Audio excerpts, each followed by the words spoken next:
The journey begins far from shore, out on the vast, untamed expanse of the high seas. A fishing trawler, a speck of rust and steel against an endless blue, drops its nets, a net overflowing with fish. These nets are colossal, capable of swallowing a cathedral. They scrape the ocean floor, or drift miles wide, indiscriminate in their catch. The fish that ends up on your plate starts its journey here. It is pulled from the depths, gasping, alongside countless other creatures. Turtles, sharks, dolphins, juvenile fish. This is bycatch, the unwanted. Most are thrown back, dead or dying. This is the first, often unseen cost of your meal. From the deck of the trawler, the path is long and complex. The fish is frozen on board, sometimes for months. The vessel might not return to port for years. It meets a refrigerated cargo ship, a mid-ocean rendezvous. This is transshipment, a critical link in the global supply chain. They don't speak of the bycatch, the transshipment at sea, or the hands that processed it. It is a system designed to keep you from asking the most important questions about what you are truly consuming. The ocean feels infinite. Its depths seem to hold a limitless bounty. This is a dangerous illusion. For decades, we have been fishing with an intensity that the seas cannot withstand. We are emptying the blue. The numbers are stark, almost unbelievable. According to the United Nations, nearly 90% of the world's marine fish stocks are now fully exploited, overexploited, depleted. We are not just taking the interest, we are draining the principle. We are fishing faster than fish can reproduce. Massive factory trawlers, some the size of football fields, are equipped with advanced sonar to find fish shoals with pinpoint accuracy.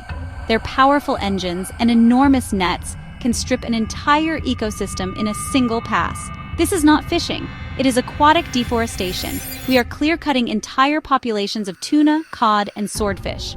The consequences are profound and cascading. Jellyfish populations boom in these new, disordered oceans. The silence in these empty waters is a deafening testament to our destructive power. For many, it is already a reality. It is a human one, with a cost measured in hunger, poverty, and despair. There is a lawless frontier on our planet. It is not on land. It is the high seas. Beyond the reach of any single country's jurisdiction, a shadow industry thrives. This is IUU fishing, illegal, unreported, unregulated. It is a multi-billion-dollar criminal enterprise. They fly false flags, changing their identity from one port to the next. They fish in protected marine reserves, plunder the waters of developing nations, and ignore quotas designed to prevent collapse. These illegal operators are pirates of a modern age. Their weapons are not cannons and cutlasses, but bottom trawls and long lines. They use banned fishing gear, like drift nets that stretch for miles, creating walls of death that entangle everything in their path. They target endangered species, fetching high prices on the black market for shark fins or the swim bladders of the totoaba. The entire framework of global fisheries management is undermined. In many parts of the world, a well-placed bribe can make a container of illegal fish magically become legal, and end up on a dinner plate in Europe or America, its criminal past completely erased. The impact of illegal fishing extends far beyond the ocean itself. It strikes at the heart of coastal communities, particularly in the developing world. Consider the coast of West Africa. For generations, traditional fishing communities relied on the sea for food and income. Now they return with nets mostly empty. They are being outcompeted and robbed. These industrial giants scoop up in a day what a village might catch in a year. The economic devastation is absolute. Fishers lose their jobs. Women who smoke and sell fish have nothing to sell. Boat builders have no work. Net menders have no work. Engine mechanics have no work. This creates a spiral of poverty and desperation. The conflict turns violent. Local fishers face intimidation and aggression. Trawlers ramming small wooden boats. Nets being cut. Water cannons and even firearms used against them. They have little recourse. Governments lack patrol boats. They lack fuel. They lack radar systems. Some are driven to migrate, undertaking perilous journeys to Europe in search of work. Others are drawn into illicit activities, including piracy. The price of an illegally caught fish is paid in lost livelihoods, shattered communities, and stolen futures. The abuse of the ocean is inseparable from the abuse of people. On thousands of fishing vessels, a hidden human rights crisis is unfolding. The same isolation and lack of oversight that allow for illegal fishing also create the perfect conditions for modern slavery. Men, often poor from Southeast Asia, from Africa, are tricked into signing up for jobs on these boats. They're promised good wages and a chance to support their families back home. but the reality is a brutal bait and switch. They are trapped in a floating prison from which there is no escape.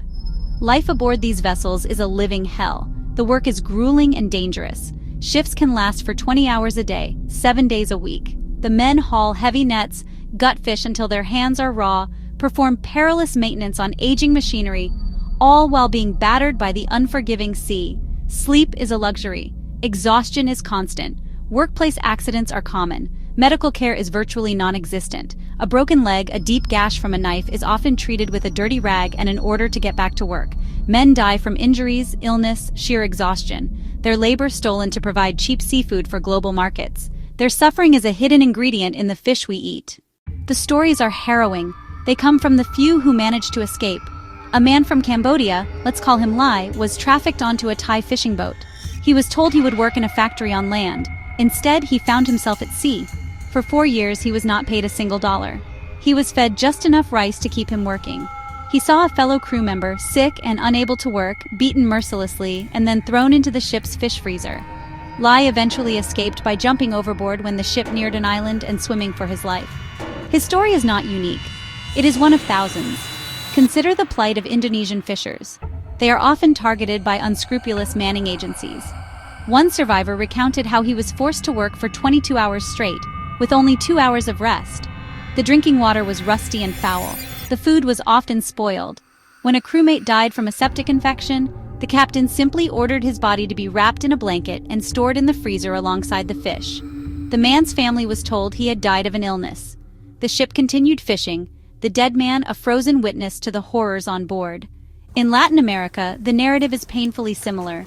Observers, tasked with monitoring fishing activities for compliance, have vanished at sea under mysterious circumstances.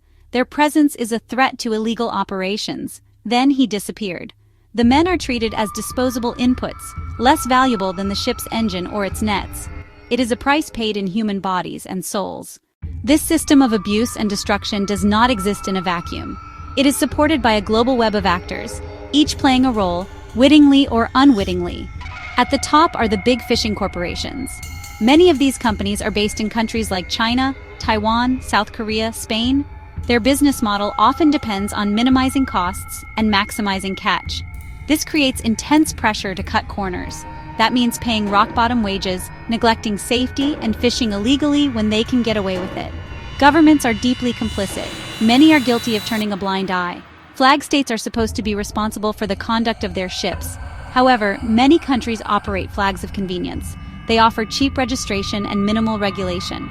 Countries like Panama, Liberia have become notorious havens for shady operators.